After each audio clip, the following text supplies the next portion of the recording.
Okay, so today I will be making homemade applesauce.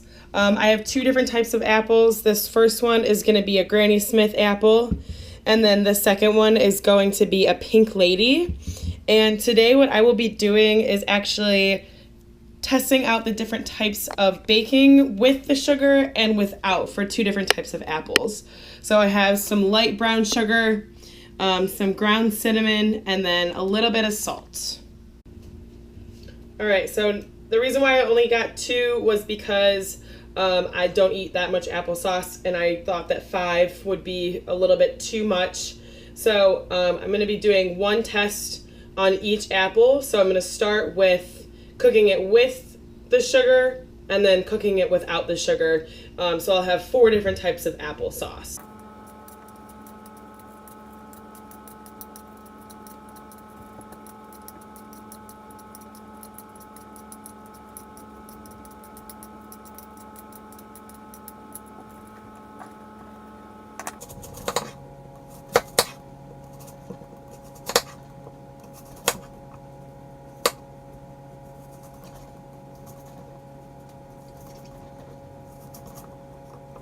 Okay, so since I only used one apple, I'm actually going to only put in about 2 tablespoons of brown sugar. All right. And then the recipe calls for 1 teaspoon of ground cinnamon, so I'm just going to use about a pinch of it just because it's only one apple as well.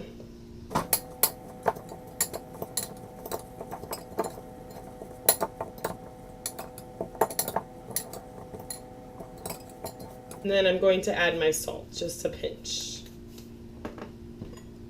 As you can see, my microwave is 700 watts and it typically cooks a little bit hotter, so I'm going to put it in for only 6 to 8 minutes. And what's going to happen with heating is that the cells are actually going to lose water or soften, and that is because the cell membranes that control the flow of water in and out of the cells is completely denatured. So the addition of the sugar before cooking actually helps preserve the insoluble pectic substance or the glue that's going to hold the cells together, therefore making it a little bit more moist. So the ones with the sugar added before should have everything basically kept within, especially the water.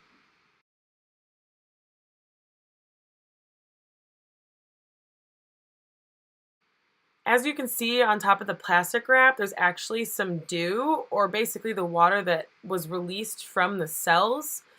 This is because the heat escaped from those cells, therefore making it very dry. So these are my Pink Lady already cooked apples. I'm going to add 2 tablespoons of brown sugar and then a pinch of salt and mash them up actually with a fork, because I don't have anything else to mash it with.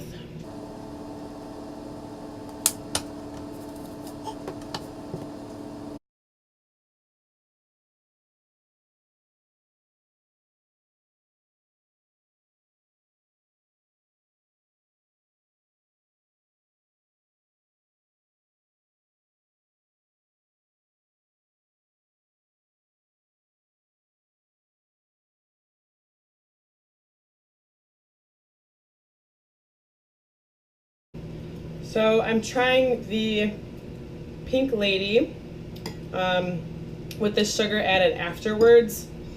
And I actually only put it in the microwave for about 8 minutes. And when I took it out, they were incredibly dry. So since I don't have a good masher, it was really difficult to mash it with a fork.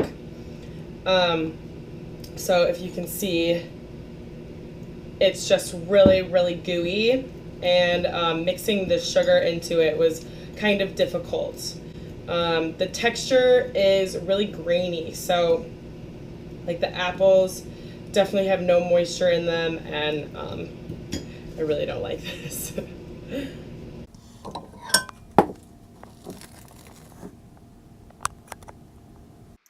So because apples are a firmer fruit, they might actually shrivel up with too much sugar.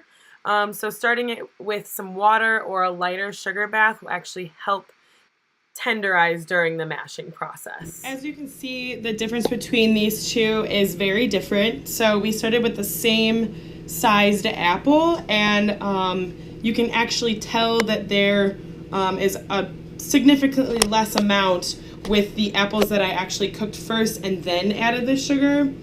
And the apples that I added or I cooked with the sugar definitely have a better consistency, and I think they ultimately just taste a lot better. So for the Pink Ladies, I honestly like the one that I added sugar beforehand and then cooked. I just think the texture is overall better. Also, the cinnamon and the brown sugar just taste so much better. The one that I added afterwards is really gooey, so the sugar didn't really mix well into the apples, and I really had a hard time mashing it. So overall, flavor and texture, and honestly, smell, just better. While water content is usually the main aspect that changes when heating fruit, the texture and color and taste actually changes very much as well.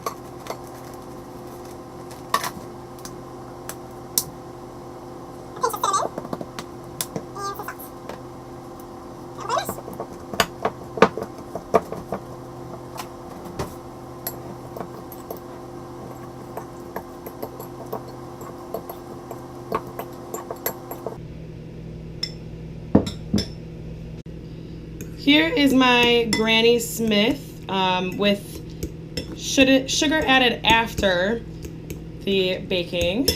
The texture is definitely a lot more moist, so there's a lot more moisture in this, and it looks a lot more like applesauce compared to the Pink Lady. So here they are next to each other. This is the Granny Smith, and then this is the Pink Lady. So this is actually not even applesauce. I mean, it has cooled down just a little bit, and this is definitely more easily mashable, and I have a feeling it's gonna taste a lot better. Okay, so I'm trying the Granny Smith with the sugar added after, and you know what, it actually is really good compared to the other Pink Lady that I added sugar to after baking. It actually was mashable and tastes like applesauce. So the other one was really chunky and had absolutely no water in it at all. The texture of this is very comparable to a store-bought applesauce. If I had a better masher, honestly, it probably would be even better. So this is really good. So cooking it with the high concentration outside of the fruit actually pulls the water outside of it, and it will then remain the firmness of the pectin substances around the cell walls. This then makes it a little bit more tough to mix up and create a smooth mash. So here is my Granny Smith while adding the sugar afterwards, and this is my Granny Smith adding the sugar before cooking. You can tell that this was a little bit easier to mash, and this one is a little bit browner. It's not bad. It is actually a little bit too moist, so it's a little watery. So I think the sugar melted, and there's just so much water in it now that there's just a lot of sugar. I think the consistency for the Granny Smith is definitely better with the sugar added afterwards, as well as the color. It almost looks like an apple pie filling, and it tastes like an apple pie filling, which is tasty, but you know, I've been mashing it for a while now, about the same time as the other Granny Smith, and it just will not break down. So I prefer the sugar added after for Granny Smith. So here are my 4 final products. We have the Granny Smith on the top and the Pink Lady on the bottom. These two are going to be added after. As you can see, this one is not moist whatsoever. I can mix it up so you can see. There's really no water in it at all. And this one is probably the perfect consistency for applesauce.